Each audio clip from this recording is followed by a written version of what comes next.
G Money, thank you for the support. When do you think future cards will be released that is between the 3080 and 90s? Because that's a big gap between 10 gigabytes and 24 gigabytes of VRAM. G Money, you are correct. Yeah. When do I think? I think it's all going to depend upon what AMD's Big Navi does. If Big Navi comes out and it's competitive in both price and performance, then and Intel. We get 12 and or 16 gigabyte versions as the rumors state. For example, if they release a 12 gigabyte Big Navi for $699 to compete with the 3080, and it has ray tracing, and it has AI cores, and it has more VRAM, and it's 5 or 10% faster, then we will probably see a 3080 Ti or a 3080 Super for $100 or $200 more with 12 gigs of VRAM very quickly. I would fall down shocked if they didn't already have the designs done. It's relatively little engineering time to take their existing stuff and go, okay, let's make sure that we've worked it so we can put 10, 12, 16, or 20 gigabytes of VRAM on this card, and what do we have to make adjustments to make it so that if we need to come out with one, we're not starting from scratch. Exactly. When they designed the chip, they would have designed it with all of those goals in mind. Exactly. If they come out with a $899 super Big Navi with 16 gigabytes of VRAM and 20% faster performance than a 3080, then expect a $999 3080 Ti with 16 or maybe 20 gigabytes of VRAM that is 5% faster very quickly after. Well, do you think the Supers and the TIs will be a refresh for next year, knowing what AMD is coming out with? They will hold them if Big Navi is a disappointment. If Big Navi comes out and doesn't generate the oomph that AMD is hoping, they can wait until August of next year to come out with them.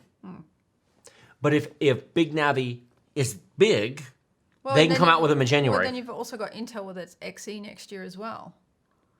So it makes you... Do keep in mind with Intel that, I keep hearing rumors. I heard one today. I've now heard this from 3 different places, but they might all be repeating the same rumor. Intel might have an October surprise for us. Oh, really? October? Well, it doesn't make sense for them to wait knowing what's coming out between... I mean, if everybody buys their graphics card, then who the hell is going to be available to buy one next year if they wait till next year? I mean, people always need a card, but... I keep hearing... It makes sense for it to be October. That Intel is, with no warning to their OEMs or anybody else, going to drop something on us shortly. That's not at all confirmed. Not even a little confirmed. Not even off the record confirmed. But it doesn't make sense for them to wait. I saw something this morning. I saw 2 things last night. They're not going to saw something on Reddit. And Intel is not going to get any of the market share if they wait.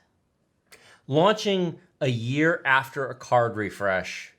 I mean, there's always new cards to become, but it depends on if they can get something released. Now, the risk to Intel is if they launch early, then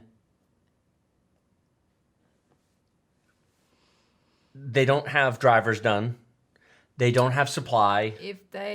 That's the risk. If they screw it up, then they're done. And that's a lot of money to waste. Well, what is it? Global Foundries is not going to be in the CPU business anymore.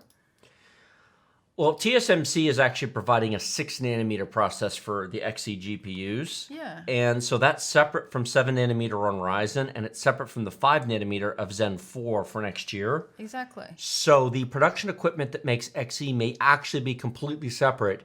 And you know how many... TSMC has come out in the past 2 months and said, we are not creating additional production facilities. Like, we're not taking away from AMD. We're not taking away from our other customers. Their 7-nanometer and 5-nanometer is booked. Yeah. What if Intel came to them and said, here's $200 million. What can you do for us? And TSMC said, we are not going to make available any 7 or 5-nanometer available production for you. I'm sorry, you just can't have it. Would you like some 6-nanometer? Money talks and BS walks. Well, exactly. And Intel could show up, frankly, with $1 billion, and to them, it's couch cushion money. Yep. And to TSMC, that's enough money to get them to go, we could just build a whole 6-nanometer production line over here for you. And Intel has been buying the extreme ultraviolet lithography equipment for the past 2 years. They've spent $6 billion in the past 2.5 years buying up every piece of EULV production equipment. What if they went to TSMC and said, here's a bunch of money, and oh, by the way, here's a bunch of machines. Yep. You have the expertise. Yep. I read that it takes 18 months to train those lithographers. I read up on the company that does it. They've got 71 machines out there currently, and it takes 18 months to train them. That's a master skill, isn't it? Yeah. Just owning the equipment isn't enough. No. They're actually training the technicians from scratch. 18 months.